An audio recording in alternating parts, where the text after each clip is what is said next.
საქართველოს განვითარების ბანკის კანონპროექტი პარლამენტს წარადგინა. ბანკის შექმნა სამთავრობო ინიციატივაა და მის შესახებ პირველად ბიძინა ივანიშვილმა განაცხადა.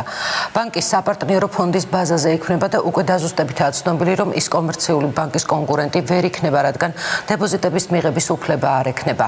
თუმცა აუცილებელია თუ არა საერთოდ მისი შექმნა, აქ ექსპერტთა შეფასებები არაერთგვაროვანია.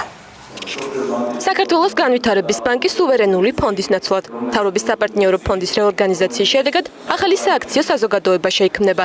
კანონპროექტი პარლამენტში ოფიციალურად წარდგენილია და მისი ინიციატორი საქართველოს მთავრობაა. კანონპროექტის მიზანია განვითარების ბანკის შექმნით უზრუნველყოს ქვეყნის ეკონომიკური პოტენციალის ეფექტიანად გამოყენება. ინვესტიციების მოზიდვა სახელმწიფოს მიერ კერძო საფინანსო ინსტიტუტებისთვის ნაკლებად მიმზიდველი და სახელმწიფოებრივად მნიშვნელოვანი სფეროების განვითარება, საფინანსო სექტორის გაძლიერება და მეწარმეობის სახელმწიფო მხარდაჭერა.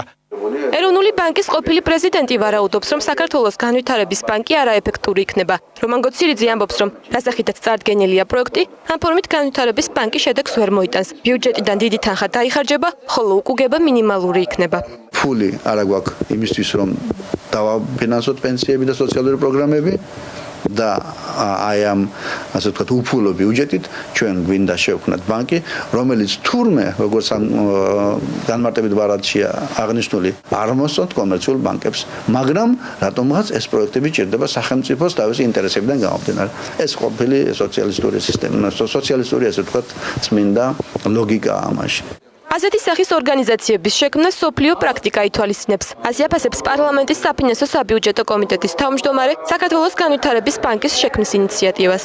არ არის ამდენი საჭირო ბანკი, ეს არის ძალიან არასერიოზული და უიცი ადამიანების გამოთქმა, იმიტომ რომ სხვა ბანკები ყველა არის კომერციული, მათ შორის არის კონკურენცია, ეს ბანკი იქნება საინვესტიციო სხვადასხვა სახის განვითარების პროექტზე მიმართული, რომელსაც კომერციული ბანკი ვერ დააფინანსებს, ანუ არანაირი კავშირი კომერციულ ბანკებთან და ვერანაირი კონკურენცია მათთან ვერ ექნება და ეს იქნება ისეთი ტიპის ბანკი, რომელიც სოფლიოს ბევრ ქვეყანაშია. ყველა ქვეყანა რომელსაც ამნაირი ბანკები გააჩნია, არის უზარმაზარი ფინანსური რესურსების მქონე და მათ ჭირდებათ ძალიან მსხვილი სახელმწიფო პროექტების განხორციელება. თანაც ესეთი ბანკები შეიქმნა ომის შემდგომი აღდგენითი პერიოდის სახელმწიფო რესურსებით განსახორციელებლად.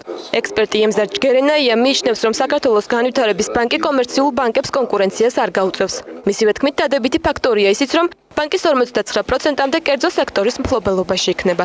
საპარტნიორო ფონდ წილის ახსრები აქვს იმისათვის, რომ შექმნას მასიური ფონი, ამას მხოლოდ 50 მილიონამდე აქვს რესურსი, რომ გაანაწილოს სხვადასხვა პროექტებზე და ამ პატარა რესურსით, საპარტნიორო ფონდის პატარა რესურსით არ ღირს განვითარების ბანკის შექმნა. ეს არის სახელმწიფო ეკონომიკური პოლიტიკის, სახელმწიფო საინვესტიციო პოლიტიკის მხარდამჭერი ორგანიზაცია და აქედან გამომდინარე, პოლიტიკური ფიგურადაც მართავს. კანონპროექტის თანახმად საქართველოს განვითარების ბანკი სესხებს კომერციული ბანკების მეშვეობით გასცემს, გამოუშვებს ობლიგაციებს და განახორციელებს დაზღვევის ოპერაციებს.